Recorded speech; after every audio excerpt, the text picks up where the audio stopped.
ये white board सभी को शो हो रहा है क्लास? Yes sir. ओके।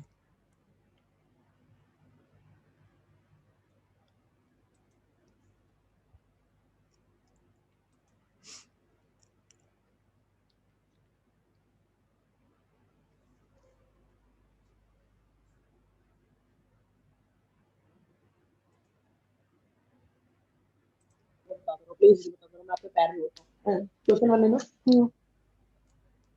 अरे भाई साहब ये तो बहुत बड़ा है। क्वेश्चन वन का आंसर वन। अच्छा, जमीन पे बैठे से जाके लिखता हूँ। अपना माइक म्यूट कर लीजिए जो लोग भी हैं।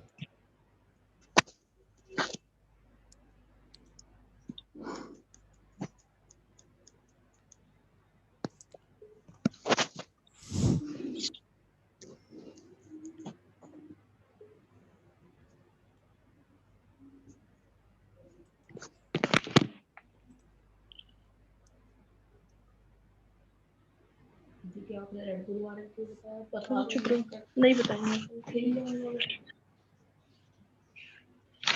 ये फ्रेंड्स अभी बाद में आपको क्लास में आंसर बताती हूँ।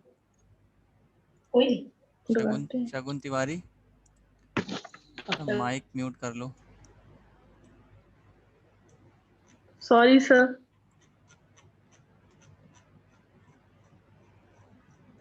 ठीक है, आज देखते हैं वर्चुअल क्लास क्या होती है।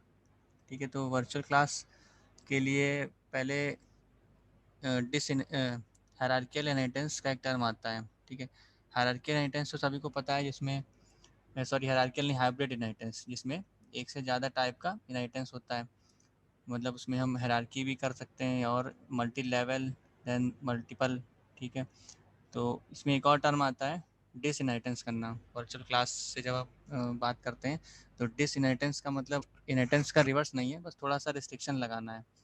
ठीक है, जैसे कि इनहेरिटेंस का मतलब है कि क्लासेस को इनहेरिट करना, तो डिसइनहेरिटेंस का मतलब ये नहीं है क्लास को डिसइनहेरिट करना, बस इनहेरिटेंस में ही थोड़ा सा रिस्ट्रिक्शन लगाना होता है।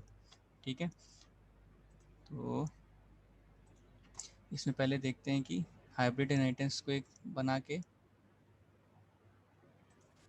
ठीक है, दिख जाएगा। ठीक है, ये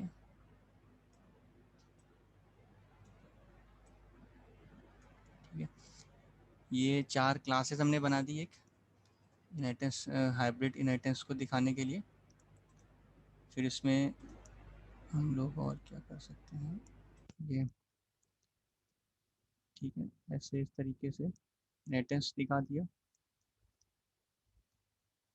इसको डायमंड प्रॉब्लम भी बोलते हैं। ठीक है, एक तरीके के डायमंड शेप में बनेगा, तो इसको डायमंड प्रॉब्लम भी बोलेंगे। तो जैसे अगर हम इसको क्लास को नाम दे दें, एक क्लास की नाम हो जाएगी ये। ठीक है, ये एक क्लास हो जाएगी। इस क्लास को एक नाम दे देते हैं B1। ठीक है, ये क्लास का नाम हो जाएगा B2। ठीक है, और ये हो जाएगा क्लास का नाम C। ठीक है, तो ए एक हमारी एक प्राइमरी क्लास है, मेन क्लास है सबसे। इसको इनहेरिट कर रहे हैं B1 और B2, यानी कि ए की जो भी प्रॉपर्टी है वो B1 और B2 में आएगी। ठीक है, और B1 और B2 को C इनहेरिट कर रहा है। ठीक है, तो इस तरीके से ये एक हाइब्रिड इनहेरिटेंस है। यहाँ पे A से B1 देन C, ये एक मल्टी लेवल इनहेरिटेंस होगा। B1 B2 का हायरार्की इनहेरिटेंस है। ठीक है, देन B1 और B2 और C से क्या हो जाएगा, मल्टीपल इनहेरिटेंस। ठीक है, तो हाइब्रिड इनहेरिटेंस से ही वर्चुअल क्लास को हम इम्प्लीमेंट करते हैं। इसमें एक और जो टर्म हमने बताया था डिसइनहेरिटेंस, वो भी आगे आएगा कैसे होता है डिसइनहेरिटेंस। तो इसमें अगर हम जैसे कि इसको हमने बनाया है, एक और शेयर करते हैं।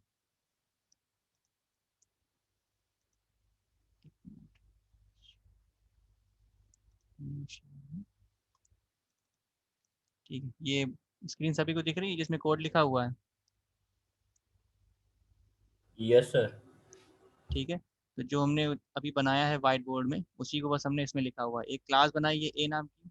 ठीक है, एक और क्लास है B1 then B2 then C। ठीक है, ए क्लास को कौन कौन इनहेरिट कर रहा था, B1 और B2। तो क्लास B1 पब्लिक ए क्लास B2 पब्लिक है, ठीक है। एक ही 2 चाइल्ड क्लास हो गए B1 और B2। देन B1 और B2 को कौन इनहेरिट कर रहा है? C, ठीक है। तो C में हमने public B1 comma public B2, public लिखना जरूरी नहीं तो ये बाय डिफ़ॉल्ट प्राइवेट को एक्सेस करेगा, प्राइवेट को लेगा ये, ठीक है। तो ये जो बनाया था अभी डायग्राम, उसको कोड के थ्रू अभी बनाया है।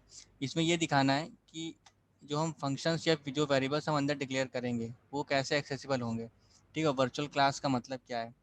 यहाँ पे जैसे हमने इसके पब्लिक सेक्शन में एक वेरिएबल बनाया है a और एक फंक्शन बनाया है f1 नाम का, इसमें एक स्टेटमेंट दे दिया है cout f1, ठीक है। इसी तरह हमने b1 क्लास के लिए भी किया है, एक वेरिएबल ले लिया है b1 का पब्लिक सेक्शन के अंदर, देन void f2 एक दूसरा फंक्शन बनाया है, ठीक है। इसी तरह क्लास b2 के लिए एक दूसरा वेरिएबल लिया हुआ है b2 फंक्शन f3, ठीक है।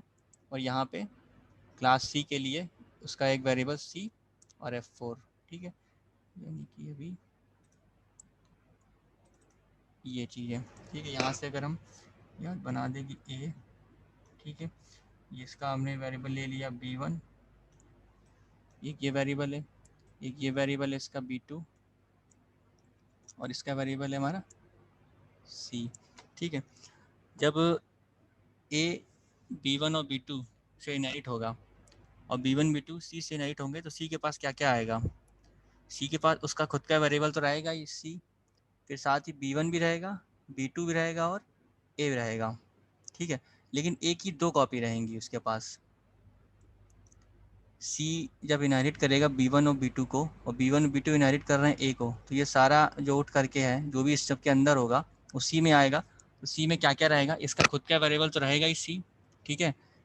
B1 से आएगा, B1 क्लास से आएगा B1 वेरिएबल, फिर A क्लास से आएगा A वेरिएबल, B2 क्लास से आएगा B2 वेरिएबल और फिर A क्लास से आएगा A वेरिएबल। तो A वेरिएबल इसके अंदर 2 बार आएगा।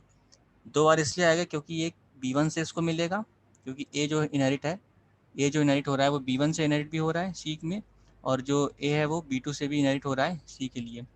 तो A इसको 2 बार मिलेगा, लेकिन एक जो मिलेगा वो B1 के रास्ते मिलेगा, एक मिलेगा वो B2 के रास्ते मिलेगा, ठीक है। तो इसीलिए इस प्रोग्राम में अभी एरर आएगी। इसी को बोलते हैं डायमंड प्रॉब्लम, क्योंकि एक डायमंड शेप में बन रहा है कि हमारी मेन क्लास ये A, ठीक है, पेरेंट क्लास, इसके 2 चाइल्ड क्लास है B1 B2, फिर B1 B2 C के लिए पेरेंट क्लास है। और ये हाइब्रिड इनहेरिटेंस है कि A B1 B2 ये बना रहे हैं हमारा hierarchy inheritance, B1 B2 then C ये बना रहे हैं मल्टीपल, ठीक है, मल्टीपल क्लास रह रहे हैं, एक सिंगल क्लास इसको इनहेरिट कर रही है। और A B1 से C क्या बन रहा है? Multiple inheritance, sorry multi level inheritance, ठीक है। A B1 और C से क्या बन रहा है? A B2 और C से मल्टी लेवल इनहेरिटेंस बन रहा है। तो यहाँ पे हाइब्रिड इनहेरिटेंस से ही हम वर्चुअल क्लास को इम्प्लीमेंट करते हैं।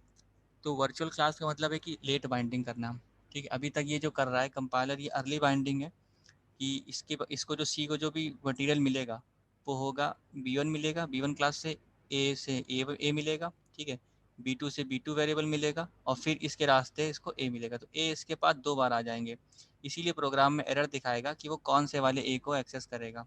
अब प्रोग्राम पे आते हैं, जैसे ये रहा, ठीक है। ये जो बनाया है वो वही चीज़ है। अभी सिर्फ वेरिएबल पर ध्यान दीजिए, अभी वेरिएबल का देख रहे हैं।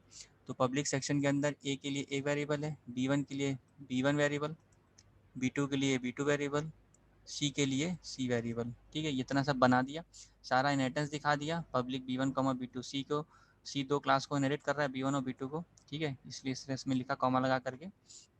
फिर मेन क्लास बनाई, जो लास्ट क्लास है C उसका ऑब्जेक्ट बनाया C स्पेस OB, ठीक है।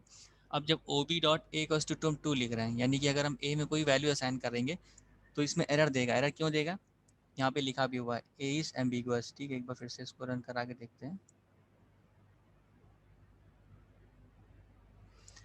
ठीक है। Request for member A is ambiguous, A को वो 2 बार उठा रहा है इसलिए वो इसमें एरर दे रहा है, ठीक है।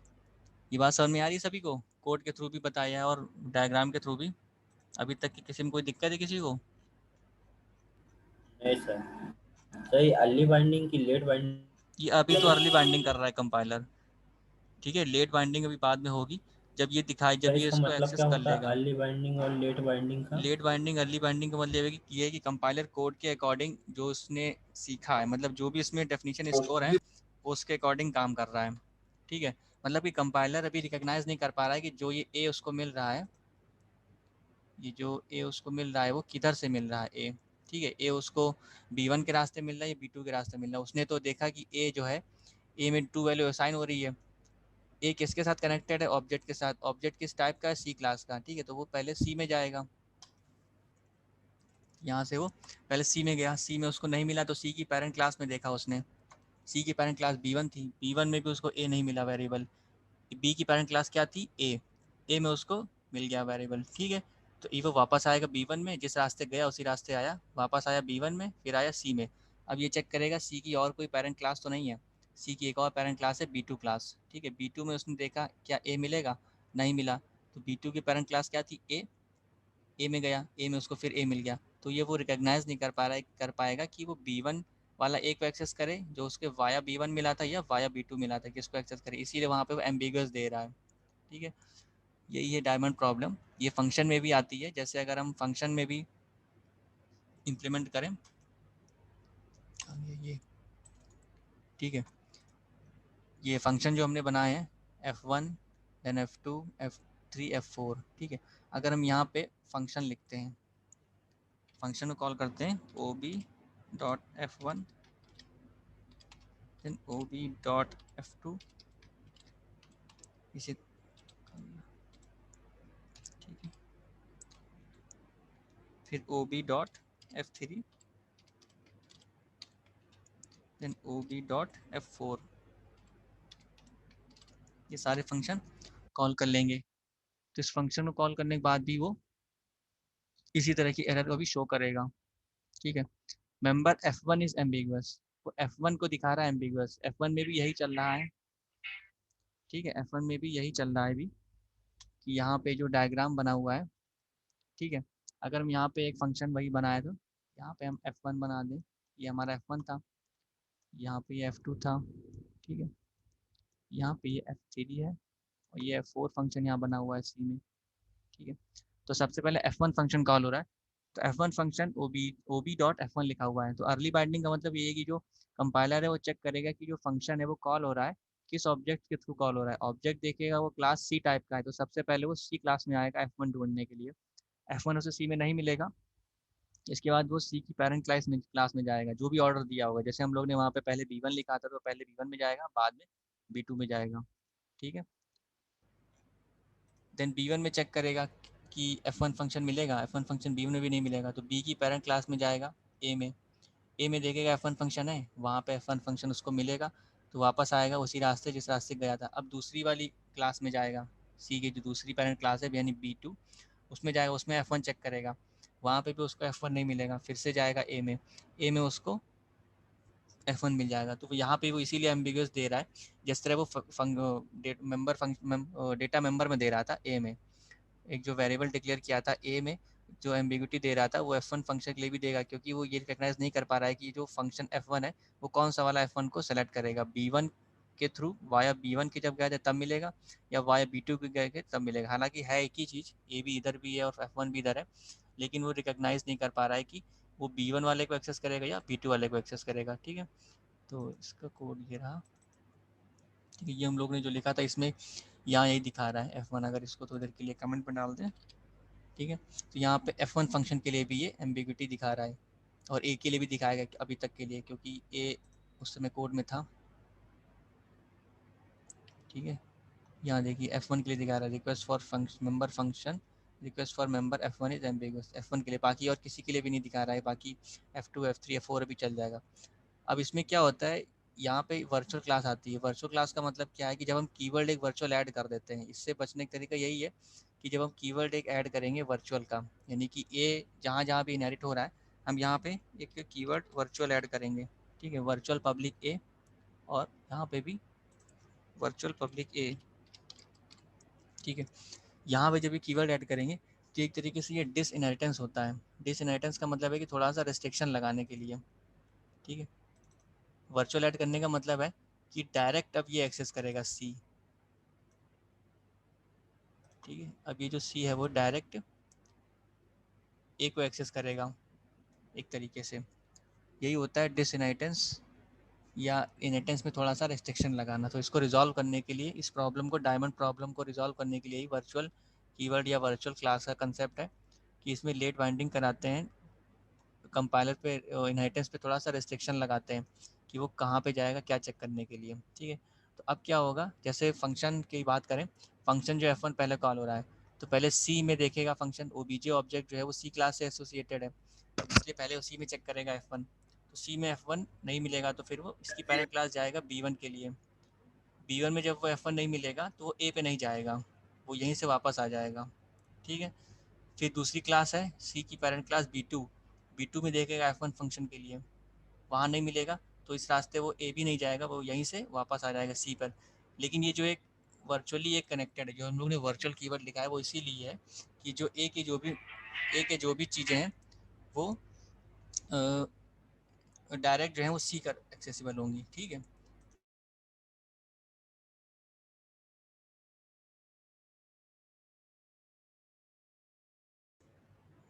एक मिनट जरा पॉज करते हैं फिर फ़ोन।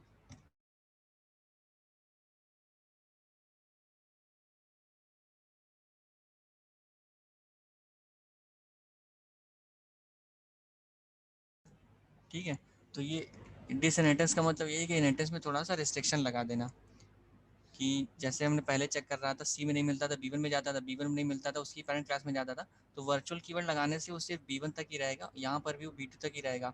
इसके बाद ये जो तीसरी लाइन है यहाँ पे ये डायरेक्ट असेंडेंट कर, डायरेक्ट वो कनेक्ट होगा।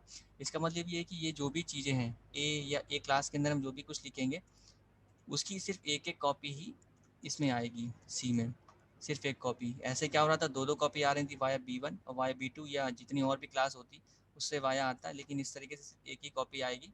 डायरेक्ट डिसेंडेंट या डायरेक्ट इनहेरिटेंस इसमें हो रहा है। तो यही है कि डायमंड जो प्रॉब्लम है ए B1 B2 देन सी, इसको रिजॉल्व करने के लिए वर्चुअल क्लास का कंसेप्ट है। अब जैसे हम लोग ने इसमें लिखा था कि ये फंक्शन बनाया था F1, ठीक है, इसमें बनाया था, इसमें एक सी आउट फंक्शन, एक सी आउट स्टेटमेंट दे दिया F1 के लिए कि पता चलने के लिए कि किस क्लास में कौन सा बनाया गया, सिर्फ बस वो दिखाने के लिए। इसमें F2 है, ठीक है, क्लास B2 के लिए, यहाँ पे F2 सी आउट में, फंक्शन F3 B2 के लिए, यहाँ पे F3, ठीक है, और इसी तरह F4 है क्लास C के लिए, और F4 एक स्टेटमेंट दे दिया है। अब जब कॉल होगा वर्चुअल कीवर्ड लिखने के बाद, ठीक है, वर्चुअल कीवर्ड जब हमने ऐड कर दिया है B1 और B2 में, अब जब इसको रन कराएंगे तो ये सही चलना चाहिए। हाँ, अब ये देखिए F1 F2 F3 F4, ठीक है, अब ये सही चल रहा है। अब अगर हम एक बार ये भी देखें कि यहाँ पे कमेंट लगा करके इसको या तो इसे हटा करके, ठीक है, लास्ट में अगर दें तो क्या करता है ये F1 F2, ठीक है, इससे कोई मतलब नहीं है।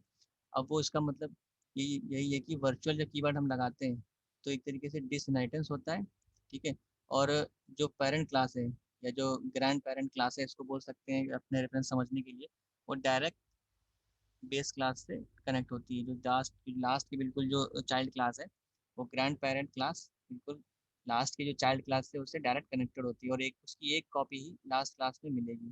ठीक है, अब ये जो वर्चुअल कीवर्ड है इसको हम पब्लिक के बाद भी लगा सकते हैं, जैसे यहाँ पे हम लोगों ने लिखा है वर्चुअल पब्लिक ए, तो इसको ऐसे भी ले सकते हैं पब्लिक वर्चुअल ए। ठीक है, इसका ऑर्डर भी बदल सकते हैं, वर्चुअल पब्लिक ए। ठीक है, तो यही होती है इसकी लेट बाइंडिंग के बाद में हम इसको बता रहे हैं कि किससे ये कनेक्टेड है। इतना सन में आया क्लास, किसी कोई दिक्कत है इसमें? ये वो लाइन में चल जाएगी। ठीक है, इसमें तो कुछ आउटपुट मिलेगा नहीं क्योंकि ये तो वैल्यू सिर्फ असाइन हो रही है। जब प्रिंट करेंगे वो बी डॉट ए तो उसका वैल्यू देगा 2। अच्छा सर, एक चीज ये कहना चाह रहे थे हाँ कि इसमें जो है मैं डिसइनहेरिटेंस किया था एक तरीके से, जब हमने वर्चुअल कर दिया तो क्लास B1 को थे, तो फिर इसका मतलब क्या सर? जब सर जैसे हमारा मल्टी लेवल इनहेरिटेंस जैसे था किसी क्लास में और यही दिक्कत आ रही थी, तो सर ऐसा नहीं क्यों, इसकी वजह से ये प्रॉब्लम है? जब 2 कॉपी आएंगी किसी भी चीज़ की उसको रिजॉल्व करने के लिए है। ठीक है, इनहेरिटेंस जब तक हम लोग कर रहे थे उसमें एक लास्ट हम लोग ने सिर्फ इतना देखा था कि एक ही टाइप का इनहेरिटेंस देखा था, मल्टी लेवल या हाँ मल्टी लेवल इनहेरिटेंस में ही पब्लिक प्राइवेट प्रोटेक्टेड देखा था। ठीक है, इसमें ये है कि हायरार्किकल जो इनहेरिटेंस है, मतलब सॉरी हाइब्रिड इनहेरिटेंस, जिसमें कई टाइप का इनहेरिटेंस है, जिसमें यस कई सर, सारी प्रॉपर्टीज इनहेरिट हो रही हैं, है ना। ये तभी आएगा यस जब सर, जब कॉपी होगी, जैसे ए की जो भी चीज़ें हैं वो बी में आएंगी और सी में आएंगी, क्योंकि ये यहाँ से भी इनहेरिट है। अगर ये वाला पार्ट ना होता तो कोई दिक्कत ना होती, अगर ए बी टू और सी यस पार्ट ना सर, होता तो सिंगल सिर्फ इनहेरिटेंस होता ना, ए से बी1 और बी1 से यस सी, ये मल्टी लेवल इनहेरिटेंस होता।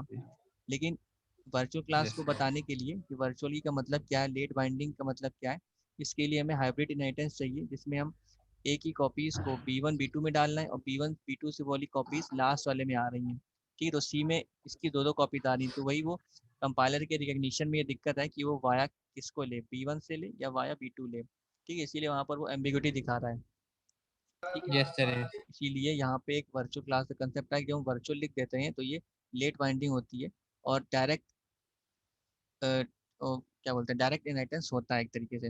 डिसइनहेरिटेंस का यस मतलब है कि सर, जैसे हमने सी से कोई चेक किया, सी में कोई चीज़ नहीं मिली तो हम उसकी पेरेंट क्लास B1 में जा रहे थे, B1 में नहीं मिला तो हम ए में जा रहे थे। लेकिन डिसइनहेरिटेंस का मतलब यह है कि सिर्फ एक यस ही सर, चाइल्ड एक ही क्लास तक जाएगा, सिर्फ एक ही पेरेंट क्लास तक जाएगा। तो ये एक तरीके से ये हालांकि यस इतना सर, बहुत ज़्यादा नहीं है, डिसइनहेरिटेंस आप किसी से बोलेंगे तो वो भी कंफ्यूज रहेगा, लेकिन ये डायमंड प्रॉब्लम और ये वर्चुअल क्लास ये ज़्यादा इंपॉर्टेंट है कि वो डायमंड प्रॉब्लम क्या होती है और इसको कैसे रिजॉल्व करेंगे। तो कोड के जरिए अगर बताना हो तो यही है कि डायमंड प्रॉब्लम क्या होती है, इसको एक छोटे से एग्जांपल के जरिए बता सकते हैं। इसी तरीके से कि एक हाइब्रिड इनहेरिटेंस हमें इम्प्लीमेंट करना होगा, उसके करने के बाद हमें थोड़े से फंक्शन या यस फंक्शन के थ्रू सर, बता दें या वेरिएबल के थ्रू बता दें, वो बात वही है, ठीक है। इसमें कोई परेशानी वाली बात नहीं है। चाहे यस तो फंक्शन के थ्रू बता दें, फंक्शन फंक्शन लिख करके, चाहे डेटा मेंबर के थ्रू बता दें। फिर उसके बाद ये हो गई डायमंड प्रॉब्लम, इसको रिजॉल्व कैसे करेंगे, इसको वर्चुअल कीवर्ड का नाम लेकर के इसको रिजॉल्व करेंगे। जब क्लास ए जो इनहेरिट करेगी, यानी B1 और B2 क्लास ए को इनहेरिट कर रहे हैं, तो इस पे वर्चुअल कीवर्ड ऐड करेंगे, और वर्चुअल को हम इंटरचेंज भी कर सकते हैं, जैसे वर्चुअल पब्लिक ए लिखा है तो पब्लिक वर्चुअल ए भी लिख सकते हैं, इस तरीके से इंटरचेंज कर सकते हैं, चल जाता है। तो यहाँ पे ये ओके, वर्चुअल क्लास, ठीक है, यहाँ पे ये वर्चुअल क्लास का कंसेप्ट है। इसी तरह एक आगे आता है वर्चुअल फंक्शन का। ये वर्चुअल फंक्शन क्या होता है कि जैसे अभी तक हम लोगों ने जो पढ़ा था कि एक ही क्लास में मतलब कि जब ओवरराइडिंग जो हम लोग ने पढ़ी थी, ओवरराइडिंग में क्या होता है कि पेरेंट क्लास और यस चाइल्ड क्लास में एक ही नाम का फंक्शन बनाते हैं, है ना। उसको सर, हम लोग कंपाइलर को बताते हैं कि अगर नॉर्मल फंक्शन कॉल करेंगे तो उसमें भी एम्बिग्यूटी देगा, लेकिन उसमें जो एक ये तरीका होता है कि ऑब्जेक्ट नेम लिखा, डॉट लगाया, क्लास का नाम लिखा, स्कोप रेजोल्यूशन लिखाया और तब फंक्शन का नाम लिखा, तो वो उस समय कंपाइलर रिकॉग्नाइज करता है कि किस क्लास का वो प्रॉपर फंक्शन कॉल हो रहा है ना। अगर हम क्लास पेरेंट के नाम लेंगे, P dot S parent class scope resolution then function name, तो वो पेरेंट क्लास वाला कॉल होगा। और चाइल्ड क्लास वाला कॉल करना है तो पैरेंट क्लास, हाँ सॉरी पेरेंट क्लास वाला ही कॉल होगा। और जो अगर चाइल्ड क्लास वाला कॉल करना है वो तो डायरेक्ट ऑब्जेक्ट यस से कॉल हो जाता है, ठीक। ये सब अर्ली बाइंडिंग के एग्जाम्पल है। कॉल हो जाएगा, यस सर, हाँ लेट बाइंडिंग में यही करते सर हैं कि super keyword, okay sir. Sir super keyword का भी तो यूज करते हैं। सुपर का कीवर्ड इसमें तो अभी तक नहीं, शायद वो जावा में करते हैं सुपर का। सुपर अभी तक इसमें तो हमको नहीं तो मिला। सी प्लस प्लस में सुपर कीवर्ड शायद नहीं है, हाँ इसमें उसमें जावा में है तो। सुपर जावा में ज़्यादा दिखता है, C++ इसमें अभी तक तो नहीं दिखाई दिया कि कैसे हम इसको सुपर में लगाएंगे, ठीक है। वहाँ पे उस फंक्शन को कॉल करने के लिए फिर हम वर्चुअल कीवर्ड लगाते हैं, तब उसमें लेट बाइंडिंग करते हैं। तो यही है कि अगर लेट बाइंडिंग के थ्रू दिखाना हो कैसे करेंगे, तो वहाँ वर्चुअल फंक्शन या वर्चुअल क्लास को बता सकते हैं। और अगर अर्ली बाइंडिंग में दिखाना है कि कंपाइलर कोड के थ्रू रिकॉग्नाइज करे कि कौन सा वाला चीज़ कॉल हो रही है, तो ये अर्ली बाइंडिंग के लिए एग्जाम्पल है, ठीक है। तो इसका नोट PDF जो मिलेगी मैं आप लोग को अभी ग्रुप में सेंड कर दूंगा, फुल क्लासरूम में, ठीक है। इसमें किसी कोई दिक्कत है क्लास, देख लीजिए एक बार। कोड में भी नहीं सर। यहाँ ऑनलाइन ही कोड चलाया है मैंने, वैसे कुछ टर्बोसी सर वह कोड दिखा दीजिए सर। कोड देख लो, सिंपल नॉर्मल लिखा हुआ है, ठीक है। क्लास ए बनाओ पहले, ठीक है। पब्लिक के अंदर यहाँ पब्लिक में लिखो चाहे प्राइवेट में लिखो, बात वही है। पब्लिक प्राइवेट तो सिर्फ एक्सेसिबल है, अवेलेबल होना चाहिए हमारे पास जो भी हमारा वो फंक्शन या वेरिएबल है, ठीक है। ये नॉर्मल उससे भी कॉल हो जाएगा। आप लोग इसको प्राइवेट लगा करके एक बार कर लेना, उसमें कोई दिक्कत नहीं है, बस अवेलेबल होना चाहिए वो चीज़। एक्सेसिबिलिटी चीज़ एक अलग होती है, अवेलेबिलिटी अलग होती है, ठीक है। कोड में ये है, जैसे क्लास ए बनाया, पब्लिक सेक्शन के अंदर एक variable int A, function F1, cout में ये डाल सकते हैं कि we are in class A, इस तरह करके भी लिख सकते हैं।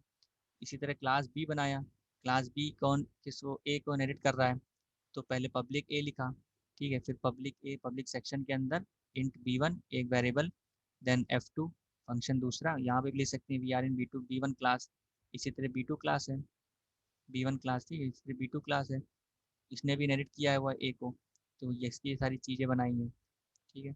फिर क्लास सी है, इसने b1 और b2 दोनों को इनहेरिट किया हुआ है, तो public b1 comma public b2, ठीक है, पब्लिक इंट सी, फिर वॉइड एक और फंक्शन का नाम कुछ भी दे सकते हैं अपनी सुविधा के अकॉर्डिंग, जैसे भी जिसको सही लगे।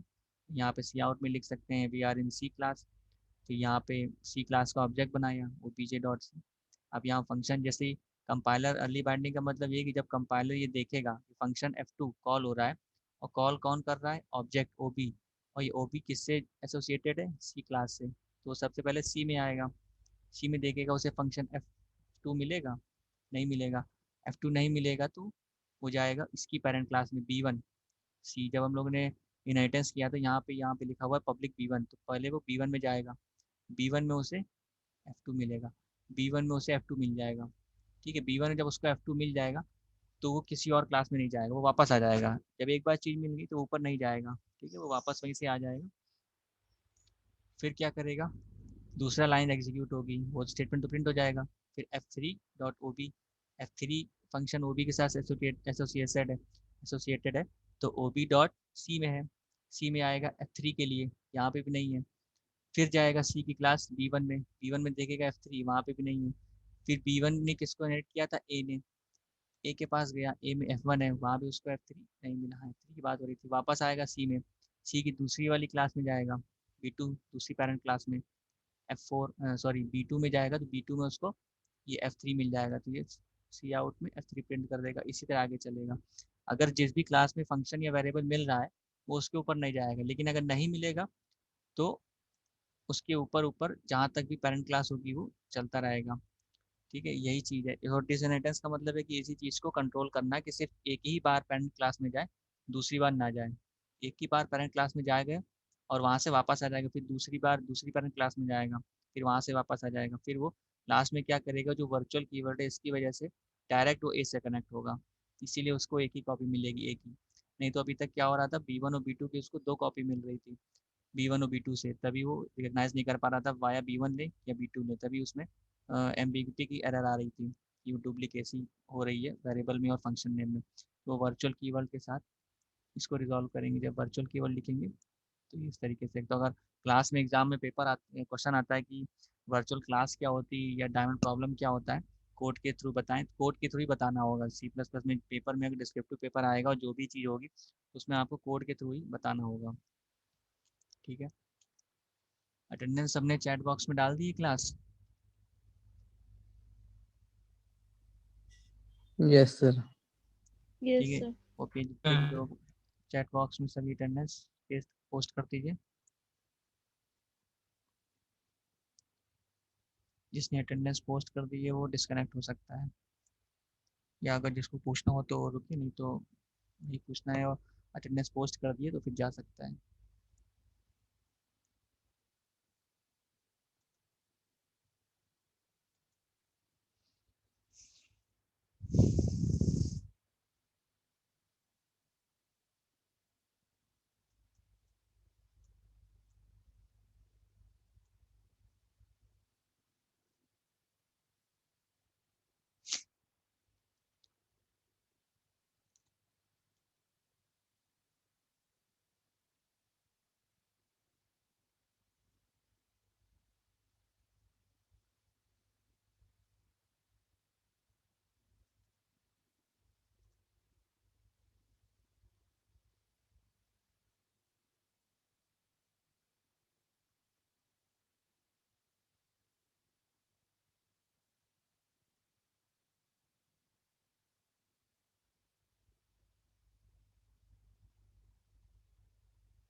वैभव दुबे है क्लास में, CS क्लास के स्टूडेंट्स, ये बताइए वैभव दुबे और कोई क्लास करते हैं, मतलब बाकी क्लासेस कर रहे हैं?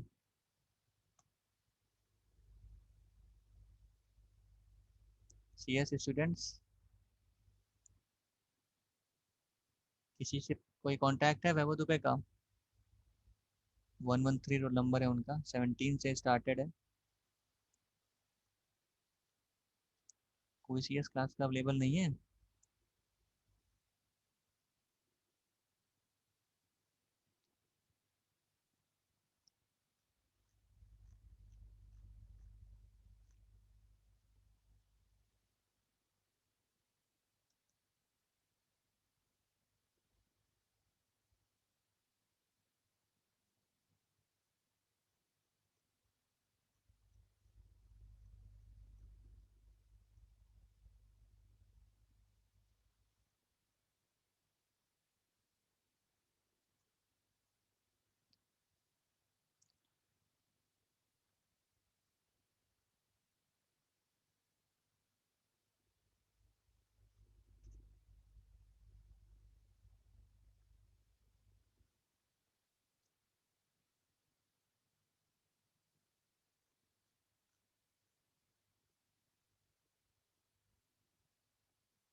जितना भी अभी तक कोड में बताया गया, एक बार उसको अपने आप से भी रन करा करके देख लीजिएगा, और अच्छे से समझ में आ जाएगा। कोड लिखने की प्रैक्टिस हो जाएगी, क्योंकि कोड लिखने में ज़्यादा दिक्कत होती है, कुछ चीज़ें छूट जाती हैं। क्लास कैसे बंद करनी है, ठीक है, अगर इनहेरिट करना है तो सिंगल कोलन लगाना है या डबल कोलन लगाना है, दो इनहेरिटेंस दिखाना है तो कॉमा लगाना है कि स्पेस देना है या कोलन लगाना है, ठीक है। जब टाइप करेंगे लिखेंगे तो और अच्छे से प्रैक्टिस होगी, इन सब में गलतियाँ नहीं होंगी।